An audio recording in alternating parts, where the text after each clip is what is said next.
back. So, gentlemen there. Thank you very much. That was really enjoyable. Just a question really about the waves and the cause of the waves. You put up on one of your slides that, in fact, new innovation, new technologies, invention was actually an effect, and the cause was the redeployment of capital. If you took the view that the inventions, the new technology was actually the cause, and then you look at the frequency that is now happening in terms of the deployment of new technology, new inventions and so on, wouldn't that in itself disrupt the long waves of capitalist development and be that explanation? Great question. And okay, many of the academics who study this do indeed take the view that technology is prime. Schumpeter, who in 1939 wrote a book, basically discovered Kondratyev's theories and those of other wave theorists, and wrote, now out of print, but I can say if you search hard enough, available for free on the internet, book called Business Cycles. He does indeed say it's innovation is the driver. The most modern and most definitely in print exponent of this theory is an economist called Carlota Perez. And Carlota Perez, very interestingly enough, is quite influential by proxy with both Labour and a wing of the Tories, interestingly enough, through a project called FINOV, which was a trans-European innovation study. So that's a lot of people do believe that. I would certainly agree that the rate and scale of the current innovation cycle would, if it were causal, if it were the root cause on its own, would be driving a recovery. Absolutely, because it's cheapening things. It's cheapening products. It's massively creating synergies to the effect that stuff. What is it? Something like 25% of all the scientific papers that have been written in the last 15 to 20 years. Going back to the Royal Society in the 17th century, we know more. We can link our knowledge together more. We are seeing the synergy between heavy computing, heavy materials science. This is before we even go into ICT, but the real stuff. Aeroplanes that couldn't have flown before can fly.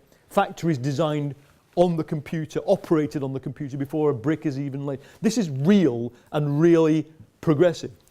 What I'm arguing is, and actually I have to maintain a neutrality, a kind of agnosticism about what the causes are, because we've learned more about cause and effect than Kondratyev knew. We know more about complexity. Steve Keen, this radical economist in Australia, told me he believes Kondratyev's wrong because Kondratyev is a pre-complexity theory. So those of you who are in engineering, material science, pure science, will know that there is a whole world of complexity theory that I think is almost a closed book on economics that we have to sort of open ourselves to. So I'm not looking for a monocausal explanation in any case, but the fact remains that it does not seem obvious to me. It's just really, let's talk pure tangible things. It does not seem obvious to me that the really innovative industries that are now in the deployment phase can hit their takeoff point as they did in Britain in the 1810s,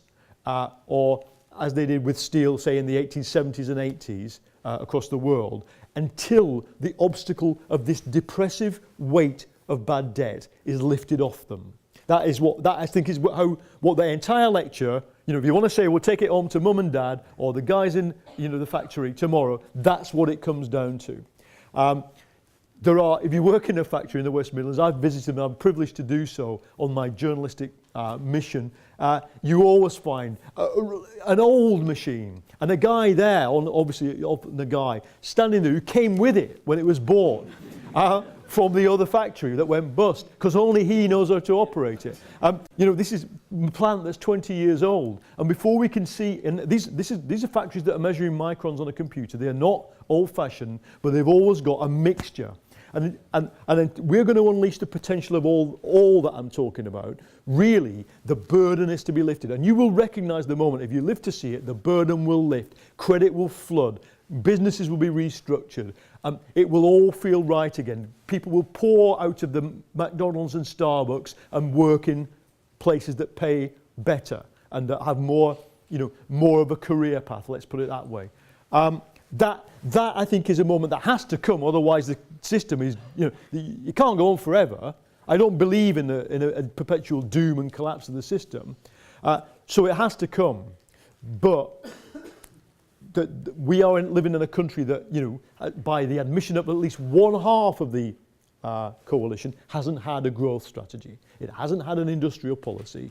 And we are competing with countries that do. And we are competing with countries where it seems sometimes to me like the only bat that we have, the only, club in our golf bag is devaluation.